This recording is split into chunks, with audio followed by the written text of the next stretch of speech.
Hey guys, welcome back to Welcome Home Custom. Today we are going to learn how to make our Easter Archway Mantle Sets. Let's get started.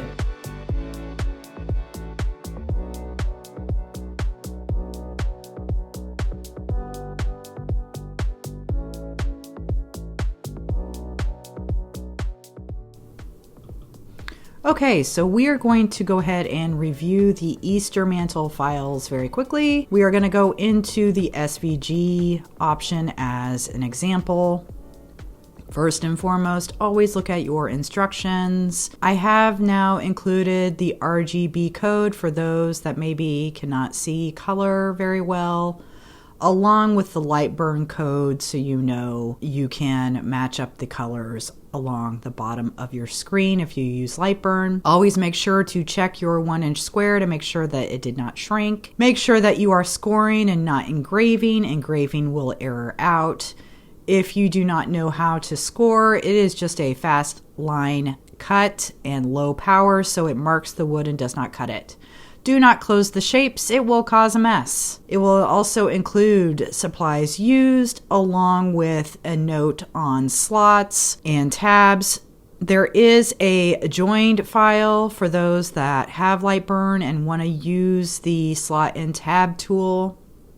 You will need to set your option to 25.25 inches. And then there is a file breakdown with pictures explaining what everything is. So if we go into the backer file, you can see there is joined, no tab, and then all of these numbers. These numbers represent the file in inches as far as the size of the slot and the tab. So if we open one of these up and we click on the tab, we can see that it is 0.195 inches, and we can see that the black lines are all scored. That is just to help you place your pieces. Again, always check your 1-inch square to make sure that it is truly 1 by 1 inch. And if it is, you can just delete it. You don't need it. So let's go ahead and delete this off, and let's go ahead and import another file, the pieces file. You will see that we have religious pieces kerf, animal pieces kerf, animal pieces no kerf, animal scored, religious no kerf, and religious scored. Kerf means I added a 0.002 inch offset to every piece so that the pieces will fit tighter. No kerf means I did not add any kerf adjustment, and you can actually add your own adjustment if you know it, or you use the adjustment in LightBurn. And then the scored is a solid piece, so that if you wanted to use this for, let's say, a basket tag or on a sign, you could. If we open one of the pieces, you'll see that I have all of the pieces sorted by what it is, so chick, bunny, lamb, and then by wood that I used, maple, cherry, and walnut. And then last but not least, we have the frame piece, the frame and stand. We have all the mahogany stands. Those again have a slot size for the stand. And then we have the walnut frame and stand. Let's go ahead and open that first. So the walnut frame and stand, these are your frame pieces, your left and your right, and then your bottom frame. And then these are the bottom of your stand. The black is just simply to give you a guide on where to glue the mahogany stand. Let's go ahead and delete this off, and we will open the mahogany stand. So here's our mahogany stand. Again, our slots are listed here, 0.185 as an example, and then all of our bow ties. Now, if by chance you needed to adjust this and you don't want to use the tab resize, or you're using a different software, just look for this 9-dot box. It's called a reference point. And we want to make sure that for these, it's in the center, and we can select the slot, and then we can also make sure that this is unlocked, and we can change this to whatever size we need. So let's say we want to change it to 0.245 inches. 0.245 inches. You can see that the height of the slot got bigger, but not the width. I should go ahead and mention that for the backers as well real quick, just so I can show an example. If we click on the tab at the bottom, we aren't going to want it locked in the center. We want to lock it on the top. Basically, that means that it's going to be locked here and it's going to move down or up from those points. So let's do a big change so that you can really see it happen. So let's say our slot's crazy. Let's say it's 1/2 inch, which it's not, but let's say it is. So we're going to hit 0.50 and hit enter, and you can see that it was locked here and went down. Okay, so that is a basic overview of how you would change these slots and tabs if you need to. Let's go ahead and jump into assembly real quick.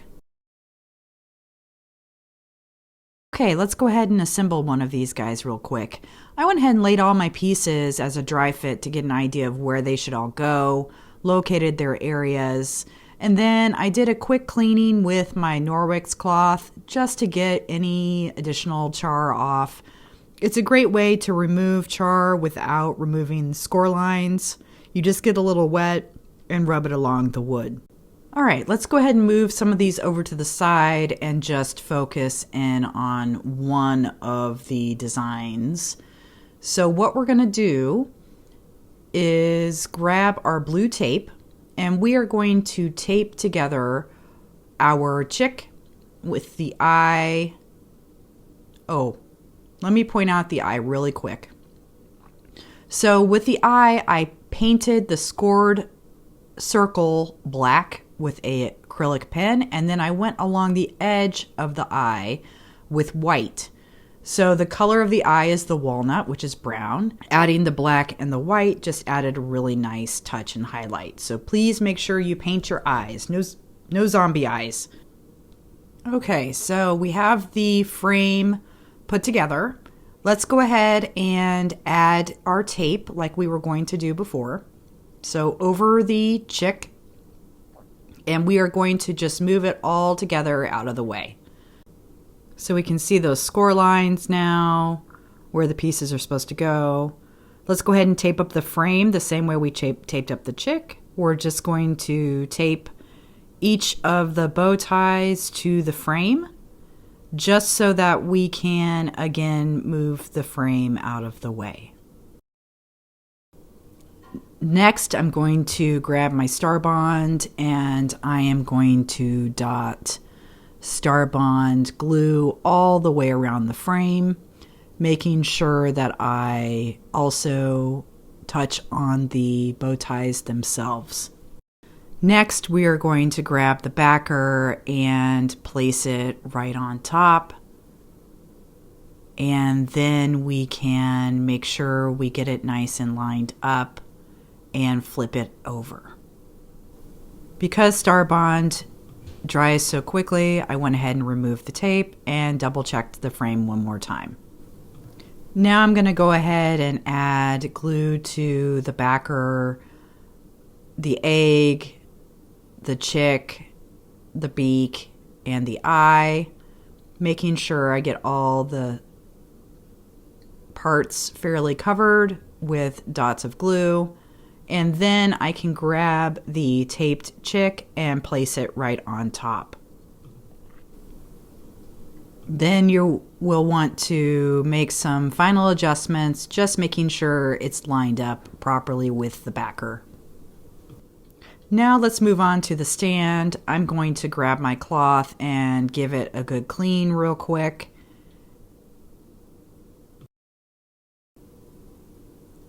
Next, I am going to add some glue to the base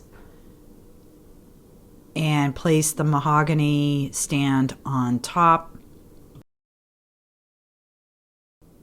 Last, we will insert the tab into the slot. I ended up making my slots a little bit too tight like I normally do, so I ended up having to grab out my trusty hammer and hammer it in. Word of the wise, hardwood is a little bit more fragile, so if you are switching to hardwood or using hardwood, do not force it. give it a light tap. If it doesn't work, you may need to recut your slots.